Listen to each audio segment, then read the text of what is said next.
Сәлеметсіз оқушылар, сабағымыздың тақырыбы векторларға амалдарды қолдану.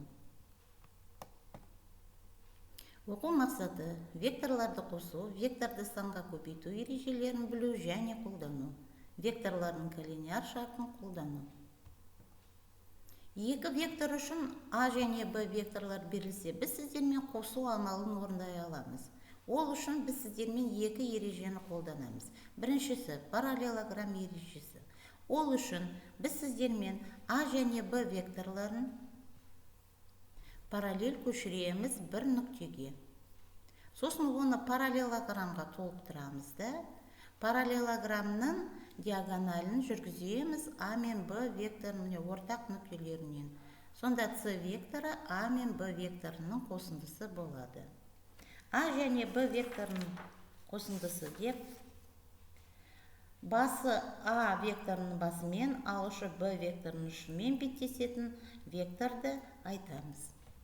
Мына жерде бізде екінші жағдайда үшбұрыш ережесі. Ол үшін біз сіздермен А векторын параллель көшіріп, оның ұшына Б векторын параллель көшіреміз. Сонда А векторының басы Б векторының ұшымен жалғастыратын векторды біз сіздермен А қосу Б векторы деп атаймыз. Векторларды азайтуға болады. А және Б векторының айырымы тең болады А қосамыз минус Б. Қараңыздар оқушылар, мінекей Б векторына кез келген нүктеден қарама-қарсы вектор параллель саламыз, минус Б деп қарама-қарсы, оның ұшына А векторын жалғастырамыз. Сонда С векторы тең болады А қосу минус Б векторы.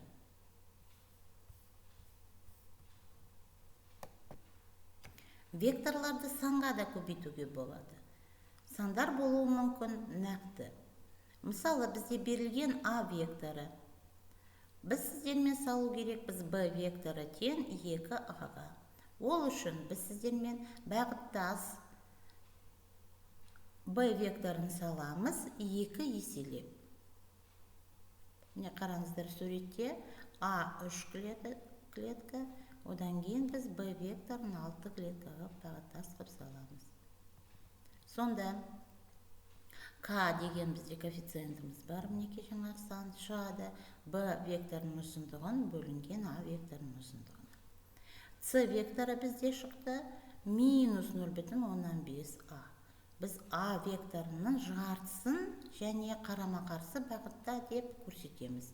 К бізде тең болады С-ның ұзындығын бөлінген А векторының ұзындығына.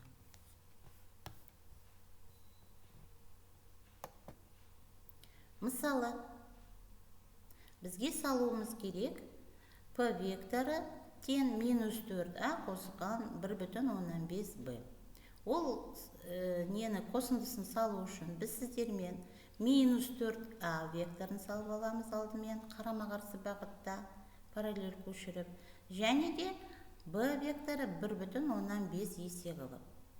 Сонда параллелограммға бұл шыққан суретті толықтырамыз да, П векторы мінекей көріп тұрсыздар, диагоналі параллелограммның осы екі вектордың қосындысы болады.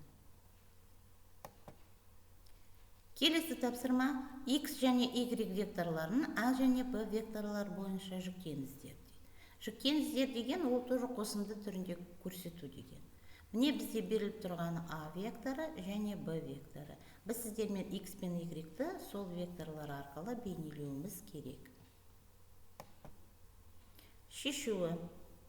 Біз сіздермен мінекей А векторы, Б векторы өзгеріссіз қалады, ал А векторын минус 2-ге көбейттік. Сонда бізде шыққан параллелограммның X деген мынау диагоналі болады. Сонда X тең Б минус 2А. Кешіріңіздер балалар. Екінші векторымыз мінекей Y-ті көрсетуіміз керек. Б векторын 1,15-ге көбейтеміз, ал А векторын 2-ге көбейтеміз. Сонда толықтырамыз параллелограммға, тағы да көрсетіп жатырмыз. Б, Y векторы бізде диагональ болады. Сонда осы вектор бізде 2А қосамыз 1,5 вектор b-ға қосындысына тең болады. Векторлардың коллинеалдық белгісі бар. Векторларды санға көбейту амалын және оның қасиеттерін векторлардың коллинеар белгісі шығады. B векторы A векторына коллинеар болу үшін K саны табылады. B векторы тең K көбейтілген A векторына теңдігінің орындалуы қажетті және жеткілікті. Яғни A нөлдік вектор емес және B коллинеар векторлары болу үшін модуль К тең болады. Модуль B векторынан бөлеміз модуль А векторына. Теңдігін орындалатындай К саны анықталады. Егер А және Б векторлары бағыттас болса, онда К бізде болады 10 сан. Егер А және Б векторлары қарама-қарсы болса, онда К тең минус B векторының модулі бөлінген А векторының модуліне. Енді оқушылар, үй жұмысында сіздер келесі тапсырманы орындайсыздар. Берілгені ABCD параллелограмм, AC векторын AB және AD векторлары арқылы өрнектеп, BD векторын BN және CB векторы арқылы өрнектейсіздер. BC векторын BD және BM векторлары арқылы өрнектеңіздер. Ойлаймын, оқушылар, сіздер бұл тапсырманы орындайды деп. Сау болыңыздар. Келесі сабаққа дейін.